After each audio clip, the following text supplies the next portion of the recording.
रात के काले आसमान में सिर्फ एक चांद था, अधूरा, डरावना और खून सा लाल। गांव बिसरवा इन दिनों खामोश रहता था। कोई नहीं जानता था क्यों, लेकिन पिछले कुछ महीनों से यहाँ की औरतें रात में चीख उठती थीं, खासकर वो जो गर्भवती थीं। पंकज और सुषमा इस गांव में नए आए थे, शहर की हलचल से दूर, शांति की तलाश में, अपने पहले बच्चे के इंतजार में। यहाँ तो हवा भी शांत है, सुषमा ने कहा। हाँ, और सुनो, गांव की तरफ के जंगल से मत जाना, वहां कुछ अजीब सी बात है, पंकज ने हल्के डर से कहा। अरे डरपोक कहीं के, सुषमा मुस्कुराई। रात के 2 बजे सुषमा की आंख खुली।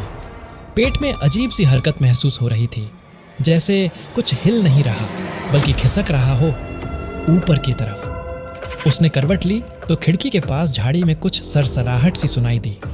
आवाज धीरे धीरे तेज होती गई, फिर खामोशी, और फिर टप टप टप, जैसे कोई अपने हाथ से खिड़की पर हल्के हल्के थपथपा रहा हो। सुषमा ने धीरे से पर्दा हटाया। वहां एक बच्चा खड़ा था, नंगा, राख से सना हुआ, सिर से बिल्कुल गंजा, आंखें बिना पलक की और मुंह हल्का सा खुला। लेकिन सबसे अजीब बात, वो बच्चे जैसा लग रहा था, पर था नहीं। उसकी नसें उभरी हुई थी, मानो वो किसी और शरीर से निकलकर इस दुनिया में आया हो। सुषमा डर से चीख उठी। पंकज उठा, लेकिन बच्चा अब जा चुका था। अगले दिन गांव की एक बूढ़ी स्त्री आई।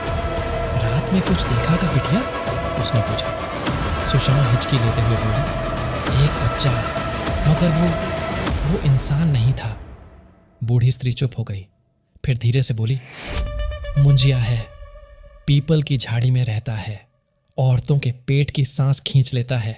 पंकज गुस्से से बोला, ये सब अंधविश्वास है, कोई बच्चा नहीं आया था। बूढ़ी ने कहा, हमने भी कभी नहीं माना था, लेकिन मेरी बेटी 8वां महीना था उसका। एक रात वही आवाज आई थी और सुबह वो नहीं रही।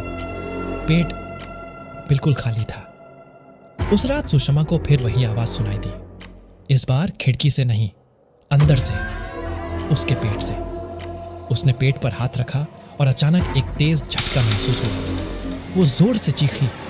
पंकज उसे लेकर गांव के एकमात्र वैद्य के पास गया। वैद्य ने नाड़ी देखी, फिर बहुत देर तक चुप रहा। शरीर में बच्चा है, पर उसकी धड़कन नहीं है। क्या? पंकज चिल्लाया। पर उसके पेट के भीतर कोई चीज अब भी है, कुछ जिंदा। रात को पंकज ने पहरा देने की ठानी। वो छड़ी लेकर बाहर बैठ गया। लगभग 1:30 बजे झाड़ियों में फिर सरसराहट हुई, और फिर वो बच्चा, वही राख से सना, गंजा, हिलता हुआ, मगर इस बार वो हवा में नहीं चल रहा था। वो रेंग रहा था, हाथ और पैर दोनों से, जैसे कोई जानवर। पंकज ने डंडा उठाया और उस पर झपट पड़ा, लेकिन बच्चा वहां से गायब हो गया। अंदर जाकर देखा, सुषमा बिस्तर पर नहीं थी।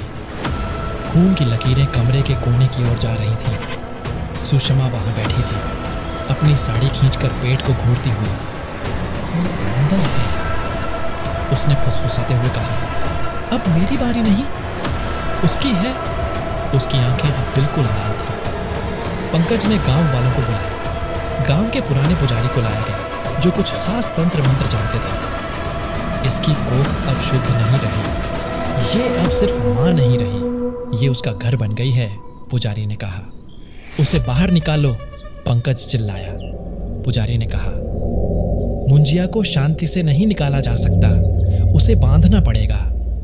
अगली रात झाड़ी के पास 21 नींबू, 108 लौंग और मिट्टी से सने लोहे के कीलों के साथ एक यज्ञ शुरू हुआ। सुषमा को बीच में बैठाया गया। मुंजिया चीख रहा था, हवा कांप रही थी, जानवरों की आवाजें अजीब हो गई थीं, और फिर एक बार फिर वो बच्चा प्रकट हुआ। इस बार सुषमा के शरीर से निकलता हुआ, धुएं की तरह। लेकिन अब वो बड़ा हो चुका था, उसकी लंबाई बढ़ गई थी, चेहरा और डरावना हो गया था। उसने पुजारी पर झपट्टा मारा, मगर कीलों की एक माला से उसे घेर लिया गया। पुजारी जोर से चिल्लाया, अब लौट जा, जिस लोक से आया है।